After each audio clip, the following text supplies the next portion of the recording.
Well,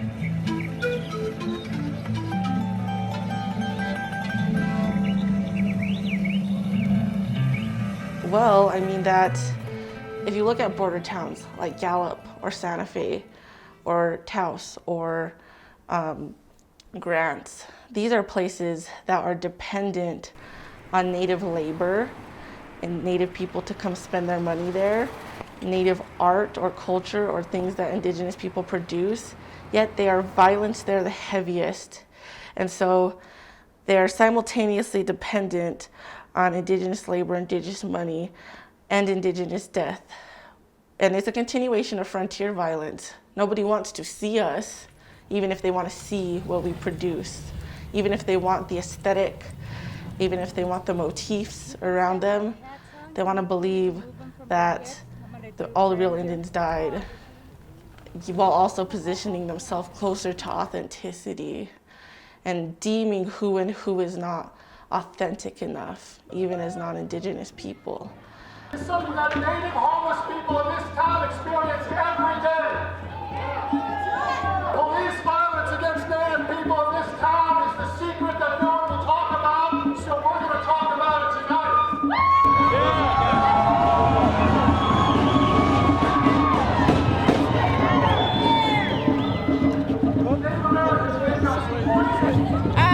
This is an awesome time to celebrate Indigenous peoples, because if you're not celebrating this day with us, then you're occupying the land against us in settler colonization. If you don't know what that means, see my Facebook. We gotta talk. But we love everybody. This is incredible. I had no idea. It's amazing. I'm waiting to cry. You know what? Settler colonialism is really, for me, about honoring of the treaties. You signed your name, you know, as a colonist power, as a settler. You signed your name on a document that said this land is going to be ours. Well, in the 1950s, you thought, yeah, we'll do this, and you found every way. So I'd mentioned the Osage murders. That is a prime example of settler colonialism. Settlers came in, they saw that there were too many rich natives and figured out the ways to get all of their money out of them. Even after signing the treaties, the native folks, the Osage people, signed the land away, but they kept the mineral rights. Well, when they started striking oil and natural gas, they became the wealthiest people in the United States. Well, that's not going to work in Tulsa, Oklahoma, for all these native folks to have that much money. So now we got to find new ways to get rid of that money from them. You're not honoring what you said you were supposed to do in the first place. You signed your name on the contract. But when I was a little kid, I went to Washington State to stay with relatives for a while, and my uncle was from Tokeland, just in Washington State. And they had a firecracker stand, and a white developer came down to buy firecrackers with his son, and I saw his son, we're about the same age, looking at each other.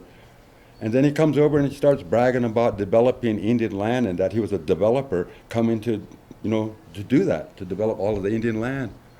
And then can't remember what relative it was, or was it a caretaker, but it was somebody connected to my family's firecracker stand. Went to the back of the firecracker stand, came back with a rifle, and told the guy, I think you should leave. And I'm looking at the other little kid, and we're looking at each other like, oh my God, this is serious. Because, my family relative, or whoever it was on that, and came out and told the developer, you're not going to develop Indian land, and I don't want you here, you got to go. And the developer told him, you can't do this to me. I'm going to get revenge for what you did to me, and you're going to pay for this. And then my uncle said, I don't care what you do, but you got to leave. A little later, some people came back. They charged that person that came out with a gun to chase off the developer with being mentally deranged. They took him out, took him to a mental hospital, and forcibly gave him a lobotomy. And when I saw him the next time, he couldn't even talk. And he was just, And I guess that's what happens to people that are outspoken. She was never the same after You know, that. the boarding school that I went to, I started boarding school at 4 years old. I went there until I was about 10 years old. It was an Indian boarding school in Holbrook, Arizona, right outside. It was called Twin Wells Indian School. It was in Sun Valley. That boarding school got shut down because the dorm parent was molesting the boys, and my family was impacted by that. And you take that, and that you know, it continues. That cycle continues, and you see it. This is what we're facing. She's being nice to you. We all had rape or some kind of molestation in every family. She's being nice. I'm telling you, it's in every family. Molestation, rape, it's in every family. That's how bad it is.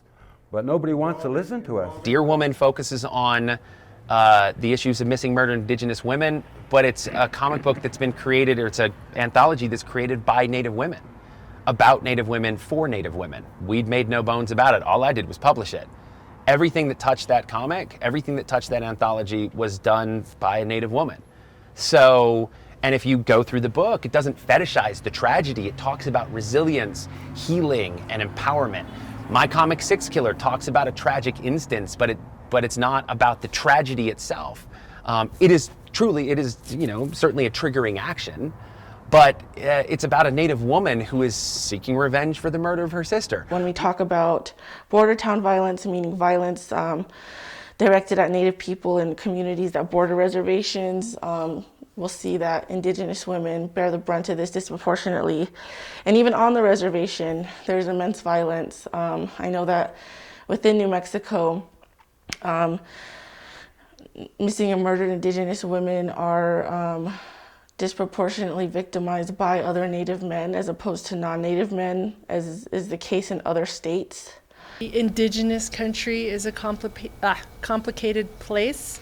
We need to re-indigenize, which means not decolonize, because if you decolonize, then you're making the colonizer be the center of your existence and the focus of your actions. If you re-indigenize, you recenter, you refocus on who you are as an Indigenous person, which means going back to the laws of Mother Earth, acknowledging and accepting who you are, not being ashamed of it, and calling out those people who have internalized and assimilated themselves, to remind them to go back to their roots. Your mother especially was involved in opening up equal opportunity. She was. She started an organization in Oklahoma called Oklahomans for Indian Opportunity. And that was in the late 60s, mid-60s. And they saw that the dropout rate for Native students at that time was 72% high school dropout rate. And just through building cultural identity, confidence, and those sorts of programs for youth, they were able to change that to 32%. It's an amazing, in just like 4 or 5 years, it turned around that fast. And both East and West. Both East and West. And in those days, you would never know it to look at the Eastern tribes now, because they're very successful financially and doing a lot of great things in Eastern Oklahoma. But when OIO started in the late 60s, the Bureau of Indian Affairs was still appointing their leaders. And they were very, very poor. They were even more poor. My mom didn't understand why, but they were more poorer than the tribes on the west side. Probably because of this different level of oppression that they had the experience of, and the removal probably really beat them down. And in those days, still even today, Indian children don't see themselves reflected in U.S. educational system's curriculum. So you take on the belief that your people, your culture, have no value. You're not included in books. You don't see images of people that look like you. And you have teachers who say very racist things to you, probably unintentionally. Implicit bias, all kinds of things were happening to these students. And they just kind of picked them off one by one. They created, I'm always amazed that this is how simple it really was. They had to create these mimeograph handouts about Native leaders, biographies about, like Seattle, Chief Seattle, or Red Cloud, or some of the Sequoia, some of the Oklahoma tribes' heroes, Maria Tall Chief. And they had never seen successful Indians. They never saw something written about Native Americans. So they also did a play acting, role acting. In the schools? Yes, I don't know how they let them in, but they would get these kids and start a program at each of the high schools they began. And they would have the teachers play the students, and the students would play the teachers. And usually the teachers were in tears by the end of it, and really transformed, because they had no idea that the things that they were saying were so harmful and hurtful to their students. I think when I started Native Realities, it really was focused on Native young folks. It was to give them representation. We've had them as part of their, we've included them in comics, we've included them in various things, but it wasn't dedicated towards, strictly a Native voice. It was more for Native identity, right? That they could see themselves as superheroes. As we still say, it's about unleashing the Indigenous imagination. If you can see yourself as a superhero, the sky's the limit, right? So that was the big thing that we wanted, or that I wanted, for Native young people, Native youth, not solely here in New Mexico, but throughout North America, wherever we could, to be able to see themselves in a way that would unleash their imagination, in a way that they had never seen themselves in mainstream before. Mainstream media tends to focus very much on what I've termed as the fetishization of tragedy. It's a way in which we focus on dead and dying Natives and dead and dying Indians than we do on living, surviving, resistant, resilient Native people. Comic books allow you to do that because your hero is not going to die. Superman died once and came back. We all know how this is going to play out, right? Like, we've done this long enough in the comic book industry. It's like, oh, they killed that person off. And I was like, yeah, they've killed off Natives in mainstream comics. But your hero, your hero doesn't stay gone that long. Because what you want is that you want that reveal. You want that when they come back. Because it fills the soul. And that's what we're aiming for. So that's what I was trying to do when I started Native Realities, is how do we spark the imagination and how do we fill the soul for the kids that I used to teach and for all Native kids that I've worked with for 20 years now. So why is it important for these kids? So that they know that they have a voice. So that they know that when they have issues that face them, when they know that there are things that have happened in their own history, that have probably happened to their family. We still, as Pueblo people, we still talk about the Pueblo Rebellion and the reasons why 1680 is important to us. We don't view history necessarily as a linear ancient versus modern progression, because I can also draw the straight lines from the ancient history to the modern representations. That's why we have a Comic-Con, right? Like, the whole point is that we put something together to show modern Native folks while understanding we had a past that was difficult, that was horrific in many ways, but we're still here. To me, that's part of that connection with my history as a Navajo, as Dene, and that's why I did the studies of the children at the Long Walk, and also included my great-grandmother Mary Brown in this. Ehasba is her Indian name. And that's her over here in front of the fire, tending the fire, because her grandmother, her mom walked back from the Long Walk. when she was 4. These are actual studies of children of photographs that I did of children who were at Fort Sumner and were birthed from that. And to me, that was kind of about survival, being able to overcome things, because I'm 1/64th Irish, and that's because my great-grandmother, her mother, gave up her body so that she could get food and clothing for her family. And so I could see how a culture can fall apart if they don't have that place to return to, that home. If you don't have that home, or you don't go back to that home, either you do what you can to carry it in you, or if you don't have it, then you disappear. And that is part of the process of assimilation. That was part of the process of stealing children to take them away to go to boarding school, to kill the Indian and save the man.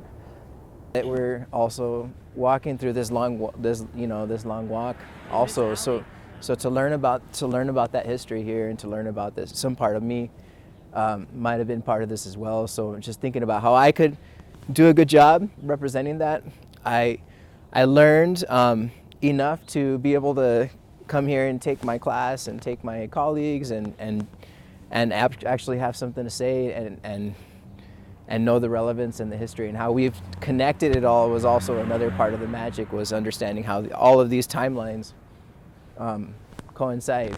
So I learned a lot in this process, I think, and I just have always loved to learn, and sharing that love of learning I think is really important, and I hope that this sparks curiosity in people to learn and know about the history and of New Mexico, because it's an amazing place. And even I would even go so far as to say that Mexico should be New Mexico, because the Mexica people are Uto-Aztecan people, and they came from here. They came from the Utah area, from the Four Corners area. One thing I noticed is this mural does engage people, and it's always turned on. That's one thing that I've noticed. It's not a channel. It's not something that's electronic. If you live here and you're driving by here, or it's your area, you're going to see it and have some sort of interaction throughout however long you're here. And you come by fairly often. Whenever I can. If I'm driving here, I'll just peek, like almost as if I'm visiting someone, and I'll drive down this alley and just, even if it's 2 seconds of just saying, oh, okay, things look good, it still looks intact, it's still beautiful. Nobody's graffitied. Nobody's graffiti, yeah. Messages. This piece right here, I know one of the artists that painted it, and it had some negative messages. They were racist and negative for this community to be seeing. Whoever is in this gray area of an alley, should they want to be seen that or not? So they came and painted over it. So it was changing the narrative. And at some point in time, the narrative does change depending on what the message is. So at some point in time, we also changed this narrative. Like, this also had other stories on this as well. And I think that's the cool part about it, is that there's different stories. Again, it's your timeline. It depends on how you're identifying what's happening and who your timeline is. That's the main thing. I love all the timelines that are happening in this, because it opens up the option of the future as well. Like, I think that's the cool part about it. The scariest image for me is the tarantula. His eyes really are. Her eyes. That's Spider Woman. That's Grandma Spider Woman. You shouldn't be afraid. Colleen took really a lot of time to make sure that those eyes were ready, and that's awesome. I think that's the cool thing too, is like the care we've put into each of these little eyelashes, and I mean, it was a lot. It was a large process. Spider Woman is one of, for Diné, it's one of our Diné, the holy people, and she's in our creation stories and interacts with the twins, the hero twins in our stories, Nayet and Izganadot Twabajishchin, Monster Slayer and Child Born for Water. And I also think of her as the weaver of time. And so she's the only person in this mural who's not flesh colored. That's because she's spirit. And her manifestation on earth is actually I put out of that cave at the end as a tarantula.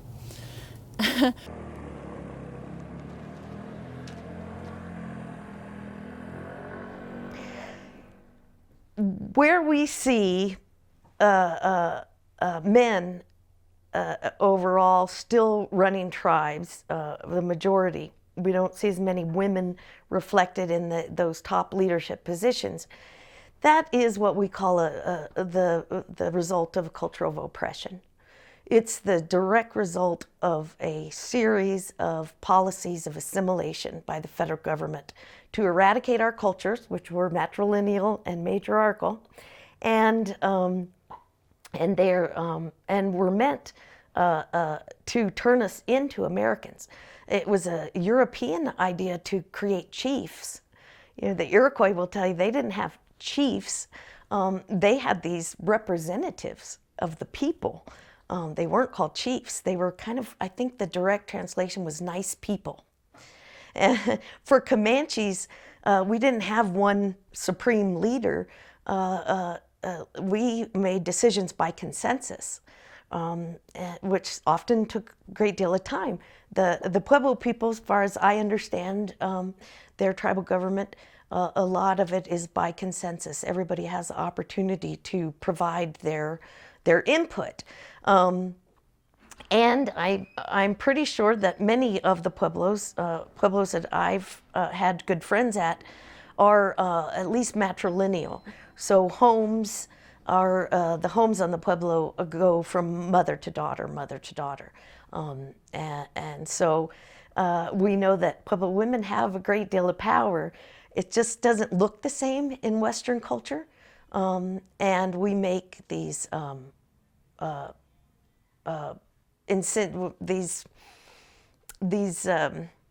guess we judge these communities or these cultures on our own Euro-American biases, and so we might not see how the subtlety of their decision-making works.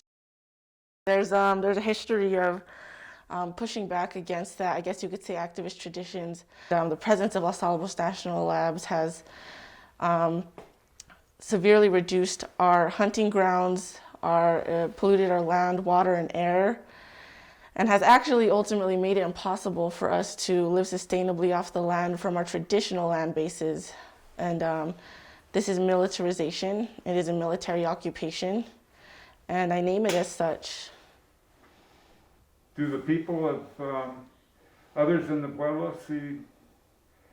Some people like Kathy Sanchez and Corinne Sanchez, Kathy being an elder now, was looking at the contamination of Los Alamos Labs since way back in the day, 70s or so. And so have other women of Santa Clara, like Mary Naranjo, all elders. And it's been spearheaded by Pueblo women historically. There seems to be almost a renaissance of Pueblo women organizing in the last, I don't know how many years, but fairly recent. Can that be said? Yeah, I'd say so, and it's wonderful to see. There is significant disempowerment within our communities, not because we're inherently sexist as a people or anything like that, but because of the impacts of settler colonialism have always disproportionately targeted women and LGBTQ folks, those who historically held these leadership positions. And so that installation of patriarchy was really not just, because settlers inherently hated women or LGBTQ people, but it was an attack upon our governance systems to effectively dismantle our governance systems. And so we're left with the remnants of that today. And it's really exciting to see people reclaim their power in this way and lead these efforts. And it's because, the way I see it, we understand that we don't have a choice. And those who are most impacted really heed that call to build a world outside of this, to build a world where these exploitative relationships no longer thrive. What LaDonna found was that you couldn't make change. You couldn't change policy. You couldn't move people to advocate or support Native issues until you brought them up to speed, until you gave them a little what we called Indian 101. So we now provide that training for all kinds of people, government officials as well as corporations, foundations. We call it Indian 101. It's really from an anti-racist standpoint, a transformational experience that helps us build allies. It's not a sugarcoating of history, but a real telling of history. We would call it 500 years in 5 minutes, although it usually takes about an hour. But it kind of shows that we suffer from the worst socioeconomic indicators in the country, except for maybe 1 or 2. And it's not an accident that we have those numbers. It was the policy of the United States to assimilate us and to eradicate our culture. And it's really important for us to create futurisms. That's what's really exciting. You know, we have the Red Planet comic books here in Albuquerque, the only indigenous comic book store in the world. And a lot of those artists and writers are creating Indian, Native American, or indigenous futures. Because for our kids, they grow up thinking that we're the vanishing race, that we don't have a place here. We're not a part of this country's history or its future. And so it's really important for young people to know that they do have a future, and a future self-identifying as an indigenous person. But we're seeing some changes. We're seeing multinational corporations saying systemic racism. People say systemic racism, and I cried at one of the channels, I think it was AMC, had a little PSA that came up in between movies, and it said AMC supports the Black Lives Matter movement. We have donated to these 3 organizations in partnership with our African American employees, and we urge you to help us end systemic racism, and you too should contribute to one of these 3 organizations, the top of which was Black Lives Matter. I burst into tears. I couldn't believe that a corporation was saying systemic racism. Here we go. A native pair song on guitar.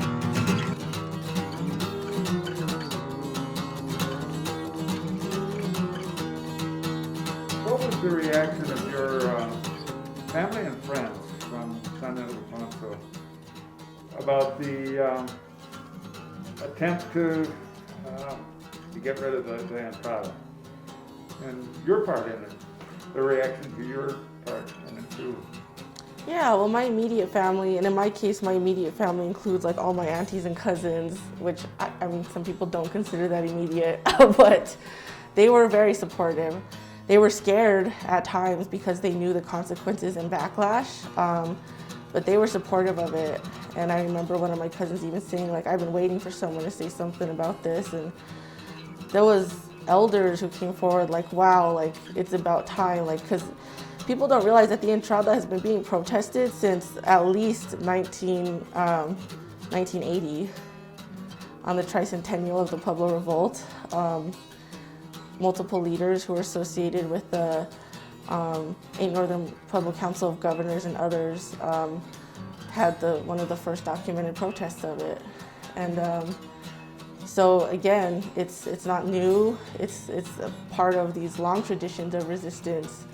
And I was very gracious to receive that support from my family. And of course, you know, other people had, you know, sure, I mean, not just the community, but, you know, other pueblos, other nations, other, you know, nations not even in the state had, you know, whatever it is, whatever opposition they had. But it's just really silly because even a lot of those naysayers after the victory would quickly change their tune.